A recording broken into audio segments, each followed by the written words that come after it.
Okay, hello everyone. I'm Vivek Arte, and I'm a cryptography engineer at QEDIT. I've been helping out with contributing to building the Zcash Shielded Assets for over a year now.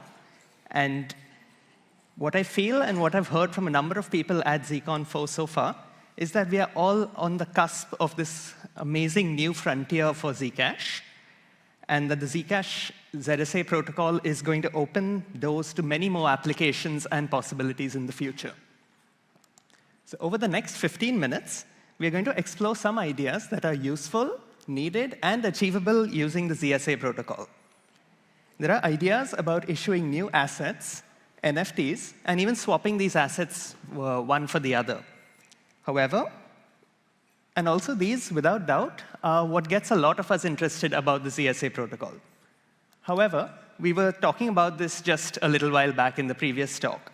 So I'm not going to focus too much on this, and I'm going to instead set my sights on some different targets.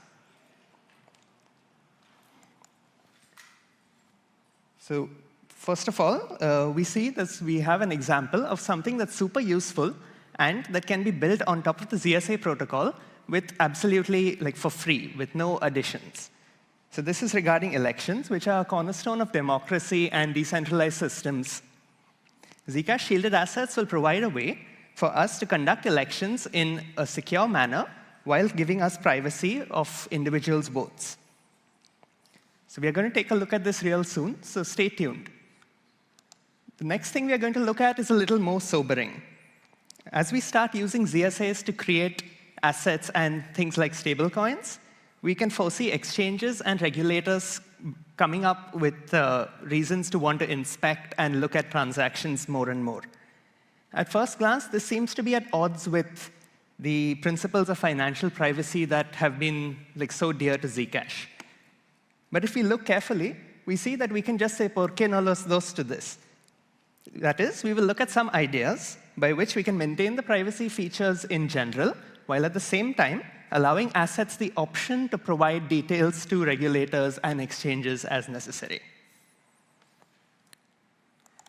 So let's get started. We will start by looking at the voting scenario. As I mentioned earlier, voting has an important role to play in ensuring governance in decentralized systems and ensuring that it happens democratically by taking into account the opinions of all the stakeholders. It comes as no surprise that voting happens pretty commonly in decentralized autonomous organizations or DAOs. What I'm showing here is an example of a recent vote on the MakerDAO platform. So this example, if you see, has votes as public information on the blockchain. If you zoom in, you can actually see the details of who voted for whom, what are their addresses, whether they said yes or no or whatever for these votes. So there could, however, be use cases where you want some privacy and you don't want to reveal which way you voted. So we will show right now that we can use issuance and transfers of ZSAs to perform voting in this private manner. So let's set the stage. We have here a proposer who has a question that she wants votes on. She has a decision that she needs to take. And she knows who is eligible to vote on that decision. And we have a set of voters. So what are the goals we need to achieve for this election to be considered secure? First up,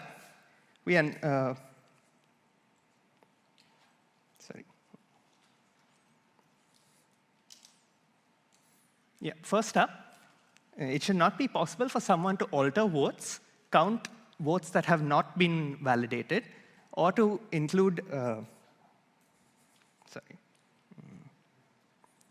count votes that are invalid, or to have a valid vote not be counted. Second up, it should be possible to verify after the election that the result of the election was exactly as declared and it's not been tampered with. And last but not least, we want privacy. We do not want anyone to be able to determine which way an individual voter voted. So let's now have a look at a candidate protocol for voting with ZSAs. So the first step of the protocol between the proposer and these voters is that the proposer encodes the information about the details of the election in one ZSA token in the asset description field. The proposer then transparently issues these votes to each of the eligible voters. So since issuance is transparent, it is possible for anyone to verify that the right number of tokens were issued to the right people. We emphasize that each token must be unsplittable.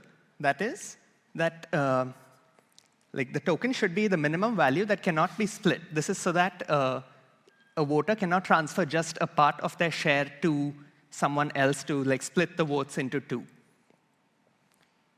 So the token must also be finalized at the end of issuance so that everyone is convinced that the proposer cannot subsequently, after the fact, issue some more votes and bias the results of the election in that manner.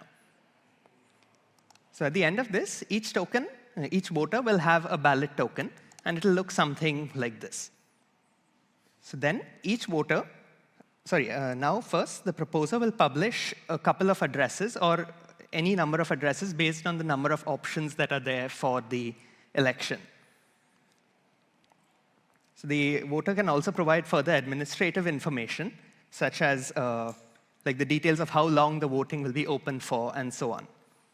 So then each voter will make a shielded transfer of their their ballot token to one of the provided shielded addresses. So the shielded nature of the transfer ensures that the voter's choice remains private. It's not possible for anybody to determine which way the voter voted. Once the election has completed, the proposer can reveal the full viewing key for these addresses, and this allows public verification for anybody to see how the votes have been transferred to each address and confirm the result of the vote. It also serves as a confirmation to ensure that the proposer herself did not send tokens from one address to another and thereby manipulate the results of the election. So the voters, on the other hand, can include a unique field, unique information in the memo of their shielded transfer. This can confirm that the voter can then look at the details with the full viewing key that's publicized and then confirm that their vote was also counted in the correct address.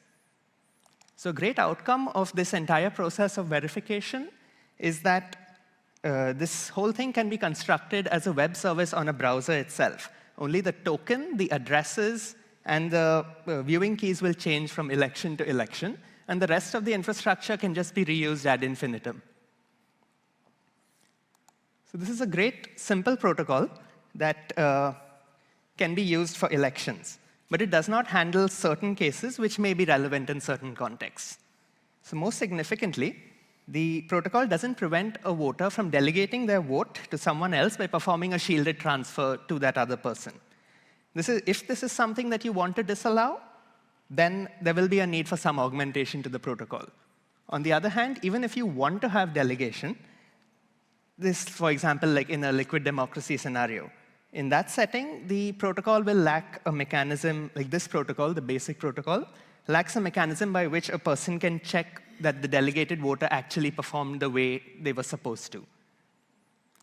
So the other problem is the question of scalability. Requiring a new token and new addresses for every single election that is held can get tiresome over time.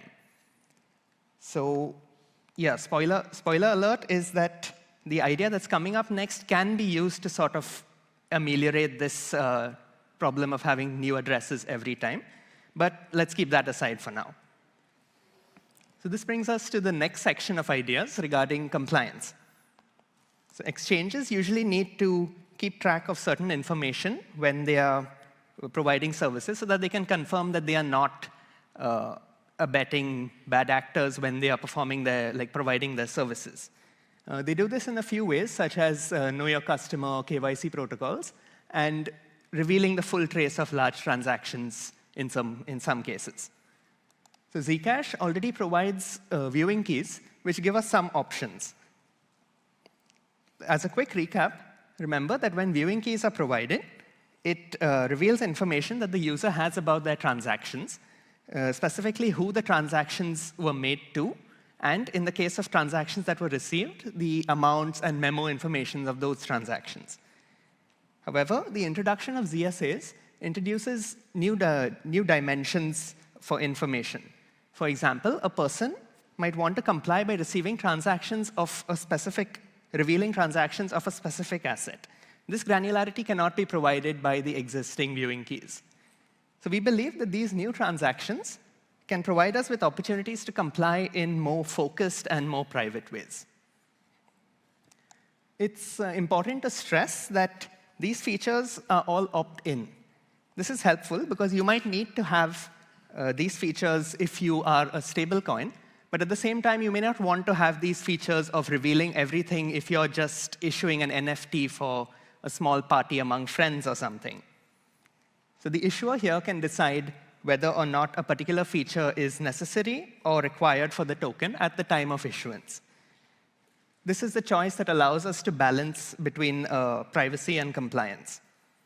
So we have a set of bits that are reserved for issuance flags in our structure. Right now, we only have the finalized bit that is used in this, and the rest of the bits are set to currently not in use. What we can do is that we can use these additional bits to create flags for each of the features that we have in mind. And this allows, and then we can use that to decide whether or not we want to have these features for compliance or not. So let's now look at one of the ideas for compliance, which is per asset viewing keys. This is one idea for improving the granularity of compliance. It gives users the reassurance that they don't have to reveal every detail of their transaction history, but can just show the ones that are required for that specific asset, for the financial compliance that is necessary. As the name suggests, it gives the holder of the key a view into the transactions involving that particular asset and nothing more. So the issuer of the asset can decide whether or not to enable this key. The way we go about this is that we add an additional ciphertext to the transmitted node ciphertext in the protocol. So how that looks will be like this. There's an additional C asset ciphertext. The C asset is encrypted by the sender and can be decrypted using the per asset viewing key and will contain the same information as the C out ciphertext.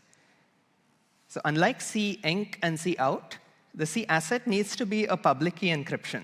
This is because if we use symmetric key encryption, then the key will be the same for both parties, and therefore the sender will also learn the per asset viewing key, and then the sender can read all the information of all the transactions of that asset, which is not great for privacy. So what we do is we derive the per asset viewing key from the issuance authorizing key, and we derive the public key from that per asset viewing key. So, and last but not least, if the token has not opted into this, then the sender can just pick the key at random when it's generating this ciphertext. And in that case, it will not be possible to decrypt that ciphertext, so it doesn't matter. You'll find, if you actually look at this, you'll find that this is not really enough, though. We need to constrain the sender to actually perform the encryption of the C asset ciphertext correctly. We'll need to enforce this cryptographically, say using a proof system of some sort. The statement to be proved informally will be that the details of the encrypted node ciphertext should match the key that was used to encrypt the asset ciphertext. Again, since the feature is optional, the proof will have to be created and verified only in the case where we are actually opting into this feature. So we'll now move into asset, the transaction filtering.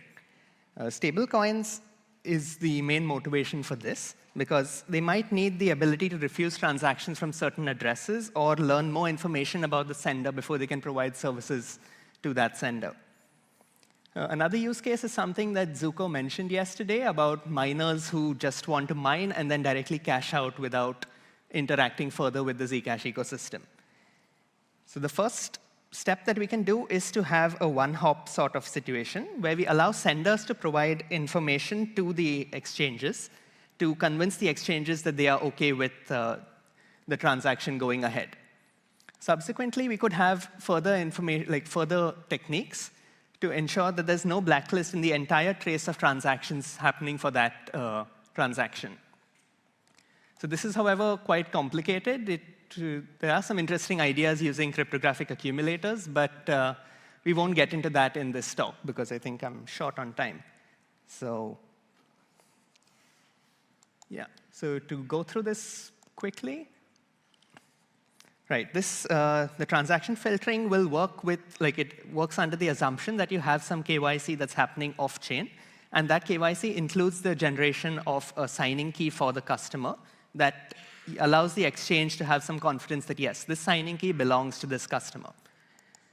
So then, with that in mind, you can use the memo field. The memo field can just include the customer signature, the KYC signature of the note commitment. This can convince the exchange that the funds were actually sent by the customer correctly. So again, we will have it optional. So the memo field can be passed in this way only if this, the particular feature flag is set. So yeah, we seem to be reaching the sunset of this talk, but a new dawn for ZSAs is right on the horizon. I've only touched on a few of the things that we can put together using Zcash Shielded Assets. I've gotten to speak with a few of you throughout the conference so far, and you have some super cool ideas for using ZSAs. I really appreciate you sharing them, and I'm really excited to see them take place. The future has not been written, and there are essays about ZSAs just waiting to be composed. Thank you all for your time, and I hope to interact with you further and answer questions either after the conference, during the conference, or on the Hoover app. Thanks.